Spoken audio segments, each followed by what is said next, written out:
Hello, good morning class. क्या हाल चाल।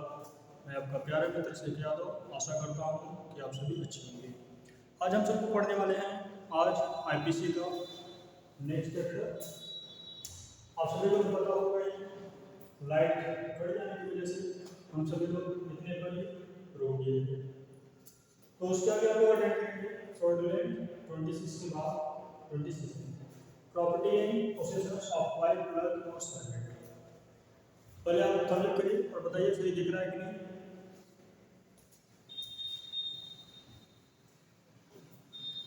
Thums up करिए फटाफट, थम्स अप करिए बेटा। आपको वीडियो से देख लीजिए। चलिए शुरू करते हैं क्लास। हम सभी लोगों ने अब तक अटेंड किया था कि किस तरीके से कोई पर्सन अपना फ्रॉडलेंट ओरिजिन बिलीव करता है।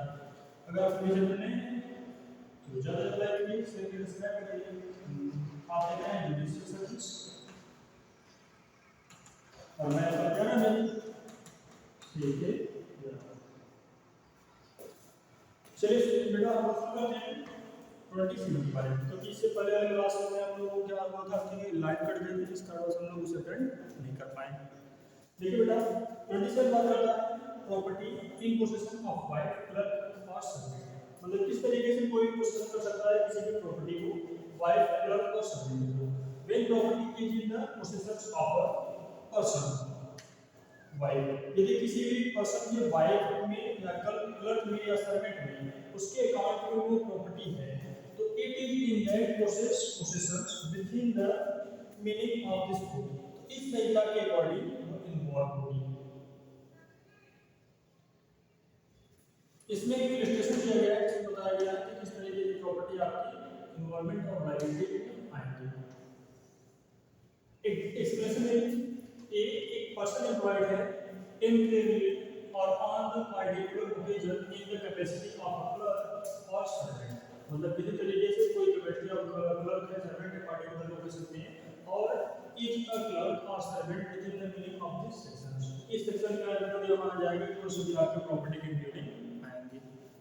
नेक्स्ट है 28 काउंटर काउंटर फिट। इसमें क्या होता है a person is said to counterfeit. मतलब वो पर्सन काउंटरफेट कहा जाएगा वो cause work things to resembles and the things intended by means of that resembles to practice deceptions or knowing it to be the likely that deceptions will thereby be practiced। इसको जरा explanation के through समझिए, easily समझ में आएगा। It is not essential counterfeits that the imitation should be the exact। मतलब यदि imitations है तभी वो माना जाएगा, अदरवाइज वो किसी तरीके से counterfeits नहीं माना जाएगा।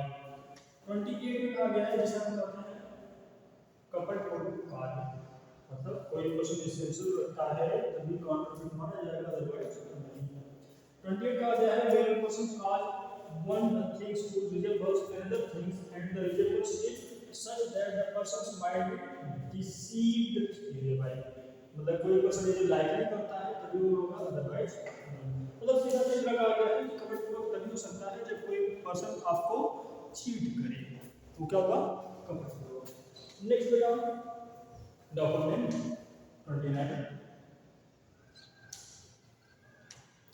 29 नंबर बात करते हैं डॉक्यूमेंट के बारे में।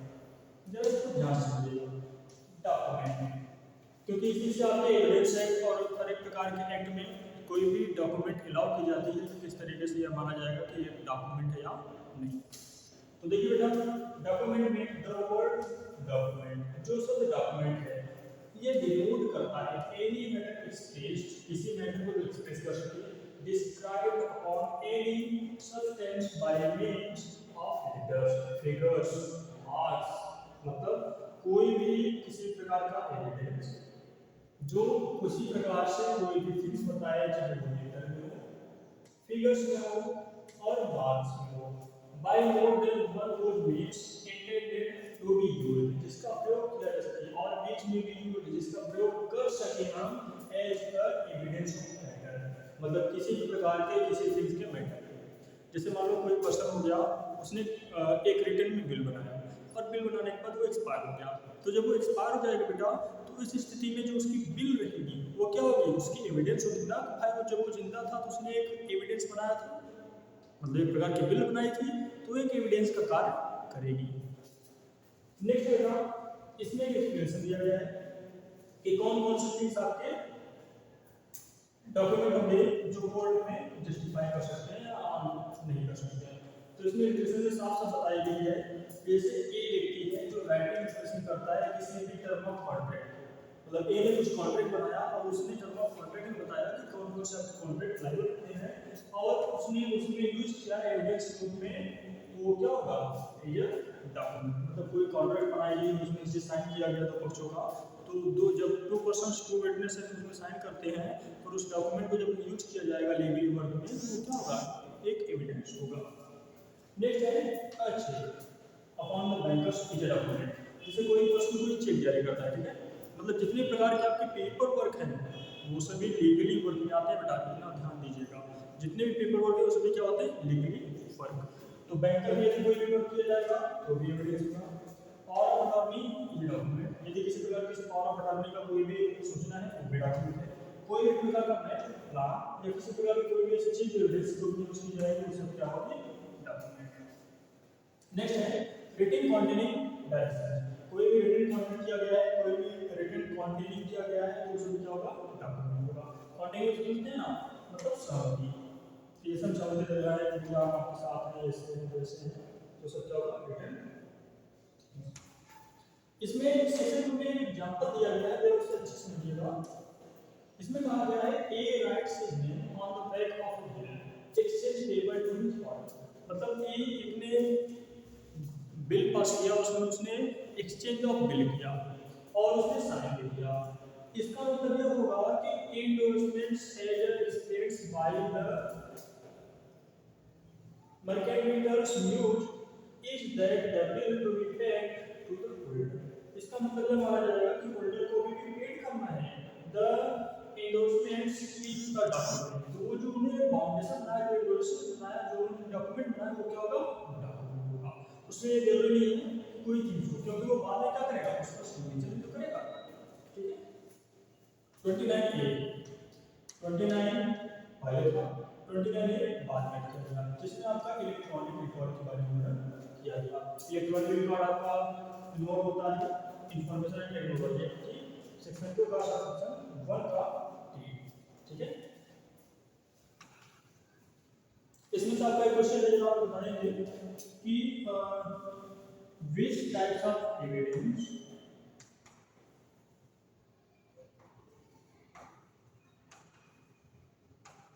called electronic document,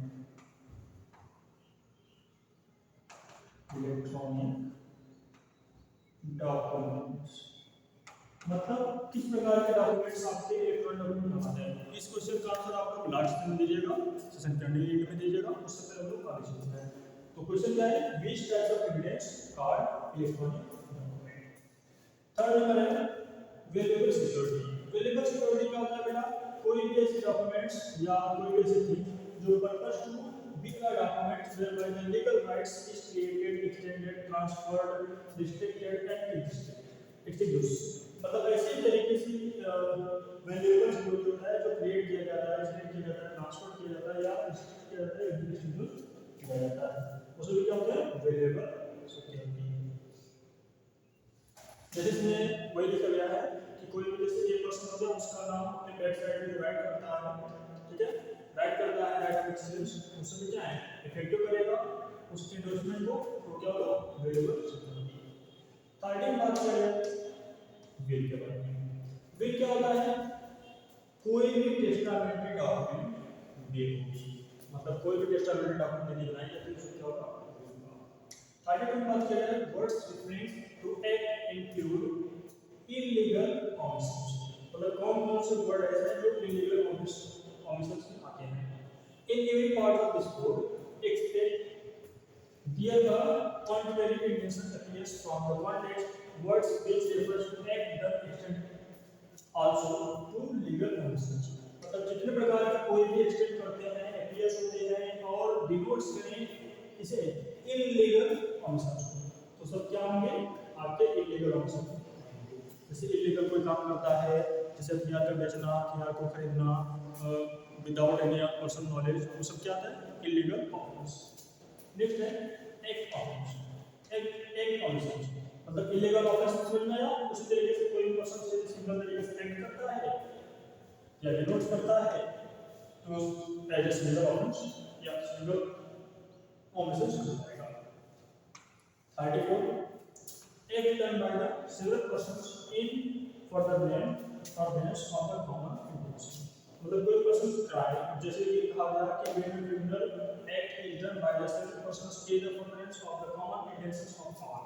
मतलब ऐसा माना जाएगा कि कोई एक पर्सन ने कोई काम किया है, ठीक है, और सभी लोग वही काम कर रहे हैं, तो ऐसा माना जाएगा कि सभी लोग एक समय उस कार्य में क्या है लायबल हैं, और ऐसा समझा जाएगा कि उसने वो काम अकेले ही किया है।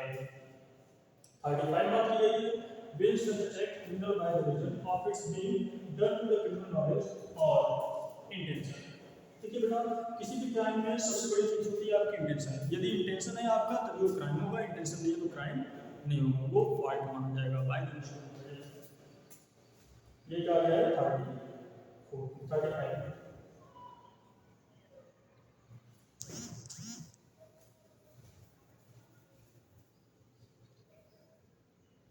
नेक्स्ट है आपका 36।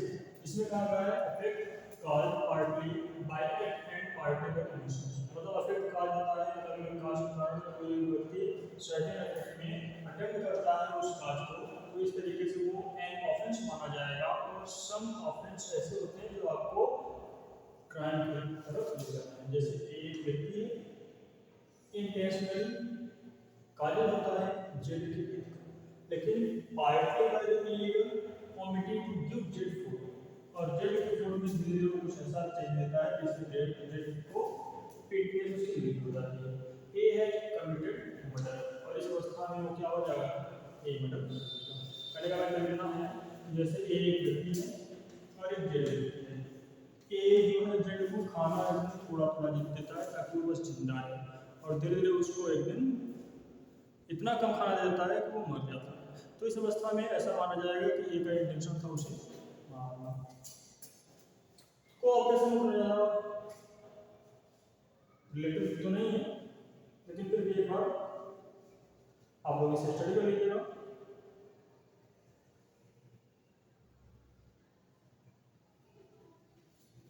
कोऑपरेशन अच्छा देखिए थोड़ा सा इंपॉर्टेंट है इसलिए देखेंगे। Cooperation by the doing one several acts constitute an offence. मतलब कोई भी व्यक्ति यदि कार्य करता है और कोई ऑफेंस करता है तो सभी क्या होते हैं कोऑपरेशन होते हैं। जैसे इसमें एक केस का समझिए, ए एक व्यक्ति है और बी एक व्यक्ति है, दोनों एग्री करते हैं जेड की मर्डर के लिए। सेवरली अलग अलग क्या करते हैं, सभी लोग डिफरेंट टाइम में उसके भोजन में पॉइजन देना शुरू कर देते हैं। मतलब जेड के भोजन में धीरे धीरे ए और बी दोनों टाइम क्या करते हैं भोजन पॉइजन देना शुरू करते हैं। A and B administers the prisoner poison according to the agreements with the intent to murder Z. और अंत में ऐसा होता है पॉइजन के कारण जेड की मृत्यु हो जाती है। जेड डाइज, जेड मर जाता है from the effect of several dose of poison की डोज के कारण। तो एडमिनिस्टर्स टू हिम उसके शासनकाल में अर्थात उसके एडमिनिस्ट्रेशन संरक्षण में। यहाँ जो ए और बी है intentionally cooperative in the commission of murder होगा। क्यों होगा? क्योंकि each of them does an act by which the death is caused. क्योंकि दोनों ने ऐसा काम किया कि एक जेड की मृत्यु हो गई। They are both guilty of the offence, तो देयर एक्ट आर सेपरेट। मतलब उन्होंने काम सेम किया लेकिन दोनों को जो सजा होगी वो कैसे होगी सेपरेट होगी, अलग अलग होगी। बी नंबर बात करता है A and B are joint jailer. A और बी दोनों ज्वाइंट जेलर हैं एंड उनका एक प्रिजनर है Z. Alternatively for 6 hours at a time. मतलब एक ही टाइम में 6 घंटे ए देखता है और 6 घंटे बी देखता है। A and B intending to cause Z, और ए और बी क्या करते हैं जेड की मृत्यु का कारण बनते हैं। Knowingly cooperated in causing spread the effect by the illegal vomiting each during the time of his attendance the furnishing jet. और जेड की मृत्यु हो जाती है food supply from the human one और जेड मर जाता है भूख के कारण। मतलब वो क्या करते हैं उसके खाने की क्षमता कम कर देते हैं। मतलब कहने का मतलब इतना है कि उसे भोजन बहुत कम देते हैं। जब भोजन कम देते हैं तो भाई जेड को कारण मर जाता है। ए भी खाना नहीं देता, बी भी खाना नहीं देता। तो इसमें केवल दो बेटी हैं, लेकिन उन दोनों को फिर भी सेपरेटली जगह सेपरेटली किया जाएगा, सजा दिया जाएगा क्योंकि दोनों ने मर्डर किया है। ए तो नहीं देता था ठीक है, लेकिन बी भी नहीं दिया। ए एक जेलर है जो जेट क्लीनर का चार्ज है, थर्ड पॉइंट ध्यान समझिएगा। और उसने जेट की मृत्यु करने के बारे में सोचा, लेकिन illegal formats to supply Z with food in consequence of which jet is being reduced to strength, but the subject is not sufficient to cause his death.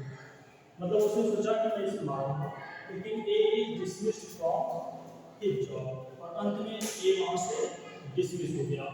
मतलब ए उसे मारने के चक्कर में कुछ ऐसे कार्य करने लगा जिस कारण से ए को डिसमिस कर दिया गया और बचा उसमें बी जो था विदाउट किसी कंक्लूजन के कोऑपरेशन करता है विद ए के साथ और इनलीगली कॉमेंट्स करता है जेड के थ्रू।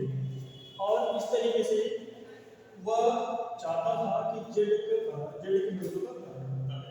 और जब जेड की मृत्यु का कारण बनता है तो जय श्री राधे भाई जेड उसके कारण मर जाएगा। और जब जेड मर जाएगा तो ए बी जो है गिल्टी होगा मर्डर का, लेकिन ए जो होगा B is not cooperating with B E से रिलेटेड नहीं, लेकिन फिर भी ऐसा माना जाएगा कि उसने अटेम्प्ट करने का प्रयास किया। मतलब the attempt of murder case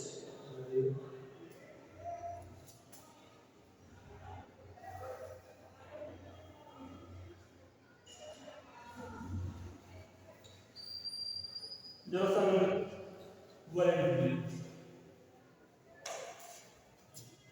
a person is said to be the cause of pain is caused witnessed by wherever intended to cause the pains which at the time of employing those pains renew at the region to be believed like a subject cause। इसका जवाब आप illustration में सोच सकते हैं। ये A set of fire होता है by the to an inhabited house in a large town, ठीक है, and for the purpose of the facilities or robbery and thus causing the death of a person। यहाँ जो A है may not have the intended cause of death।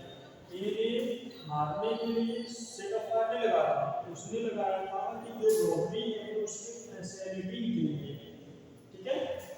लेकिन इसमें सब लोग पढ़ गए and may even be sorry that the death has been caused by this act। उसके एक्ट के द्वारा हमारी मृत्यु तो हुआ, मतलब करेगा तो इतना है उसने बस फैसिलिटी और रॉबरी के लिए उसने क्या किया था आगे गया था, लेकिन उसने उसके ऊपर गए, लेकिन उसने क्या किया उसने तो भाई काज तो शायद माना जाएगा कि उसने डेथ तो किया है। ये फिर भी knew that he was likely to cause death, वो जानता था उसका जो काम है उससे मृत्यु हो सकती है। he has caused death voluntarily, इसलिए ऐसा माना जाएगा कि वो डेथ वॉलंटरी के लिए लायक है। 14 बात किया गया है ऑफेंस, मतलब कौन कौन से ऐसे थिंग्स हैं जो ऑफेंस होंगी, कौन कौन से ऐसे थिंग्स हैं ऑफेंस नहीं होंगी। तो चलिए हम लोग अटेंड करते हैं ऑफेंस 14।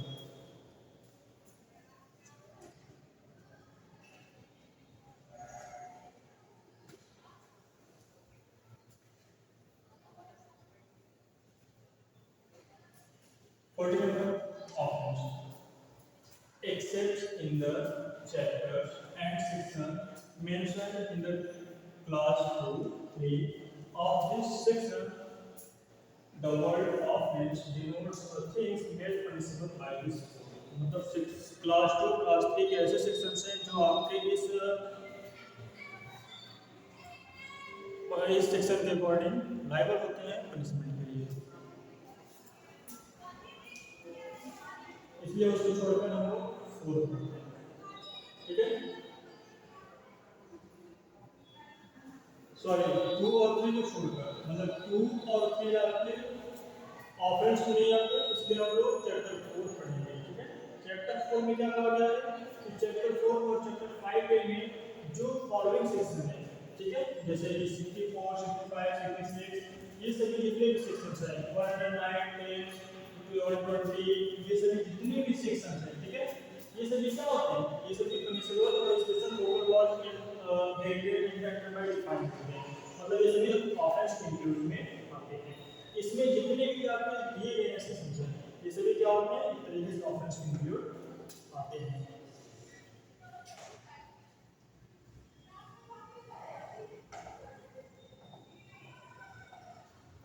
तो समझिए क्या था, कौन से सेक्शन है बेटा,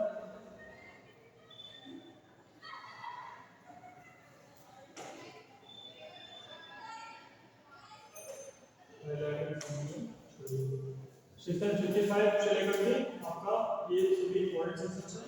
और इसमें बात कहा गया है कि जो आपका अगला सेक्शन है सेक्शंस 41, 141, 176, 177 ये सभी सेक्शंस हैं, वो सभी ऑफेंस है द सेम मीनिंग तो सेम रहेगा, लेकिन इसमें सिविल अंडर द स्पेशल और local punishments under the such as the law of implements और द टर्म ऑफ 61, मतलब ऊपर के जो हैं उनको छोड़िए, नीचे के जो है उसमें कम से कम 6 महीने की आपको सजा होगी, और इसमें आपका फाइन भी हो सकता है और विदाउट फाइन भी हो सकता है, मतलब जो आपके ये नीचे के सेक्शन है 141, 170, 6, 177, 2001, 2002, 2012, 2016 एंड 216 एंड 441, तो इसमें जितने भी सेक्शन है ये सभी के अकॉर्डिंग क्या होगा आपको डिस्प्ले कर सकता है 6 मंथ या उसके साथ कंबाइंड भी विदाउट फाइन।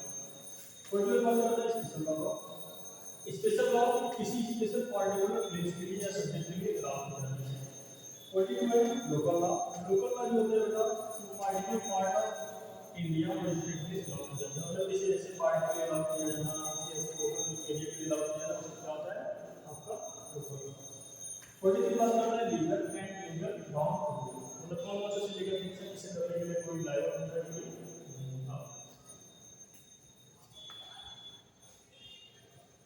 तो जो लीगल है, legal is applicable to everything which is an offence और which is prohibited by law, उसमें क्या है लीगल, चाहे वो सिविल एक्शन हो चाहे आपका क्रिमिनल एक्शन, ठीक है, सभी लीगल लॉ है।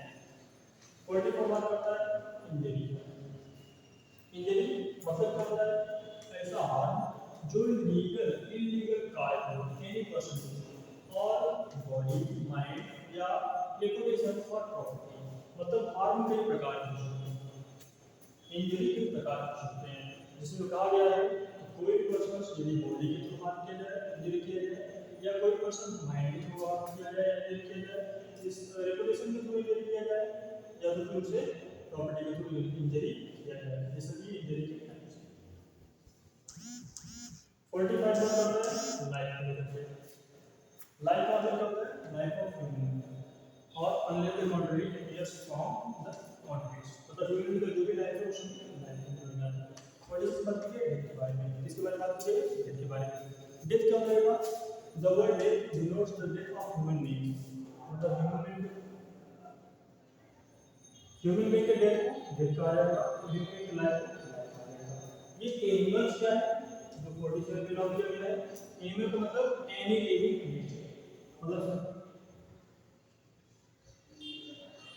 संसार में जितनी भी लिविंग थिंग्स हैं, जितने भी लिविंग क्रिएचर्स हैं वो क्या होंगे एनिमल्स।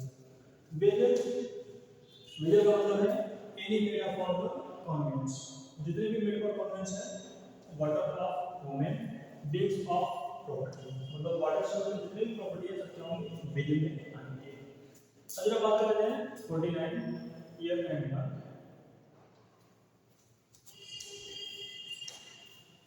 49 में बात किया गया ईयर और मंथ के बारे में। आप सभी को पता है ईयर और मंथ जो है वो आपका ब्रिटिश कैलेंडर के अकॉर्डिंग फिक्स किया जाता है। नेक्स्ट है 50 सेक्शन। सेक्शन का मतलब क्या है, सेक्शन का मतलब होता है पोर्शन और चैप्टर ऑफ दिस कोड, ठीक है, पोर्शन और चैप्टर ऑफ दिस कोड के अलग सेक्शन। 50 बात किया जाए कोड के बारे में, कोड सभी को पता है, जो कोई भी सब्जेक्ट पता है कानून के समक्ष, कानून को पालन करने के लिए, कानून के विभिन्न प्रकार के संचालन के लिए वो सभी क्या होता है, ओथ। नेक्स्ट है आपका गुड फेथ। 52 आप सभी जानते हैं गुड फेथ का मतलब कितना होता है कि कोई भी व्यक्ति बिलीव करने का एक अटेंशन का कारण है, वो सभी क्या होता है, ओथ होता है गुड फेथ। 52 आज का लास्ट, इसके बाद आपका जो होगा चैप्टर नंबर 3 कल क्लास में। 52 में बात किया गया है हार्वर्ड के बारे में। हार्वर्ड का मतलब होता है कि जो कि section 157 and section 130 in the case of the Harvard is given by the wife और हस्बैंड्स और पर्सन्स आर बोर्ड।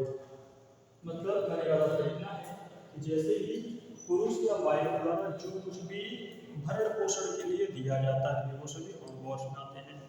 भरण पोषण अधिनियम में जैसे क्या क्या दे सकता है आपका, इसी प्रकार के किसी पर्सन को शेल्टर, छाया मतलब घर, फूड भोजन, गृह, पानी, मनी, पैसा, क्लॉथ, कपड़े और ये सभी इनाम्स चाहिए। मतलब जो कभी एक पर्सन के लाइफ में बहुत ज़्यादा इम्पोर्टेंस रखती है फॉर द लिविंग थिंग्स, वो सभी हार्वर्ड्स के इंक्लूडिंग हार्वर्ड्स में। बाय फ्रेंड्स आज के इतना ही। कल हम लोग पढ़ेंगे चैप्टर नंबर 3।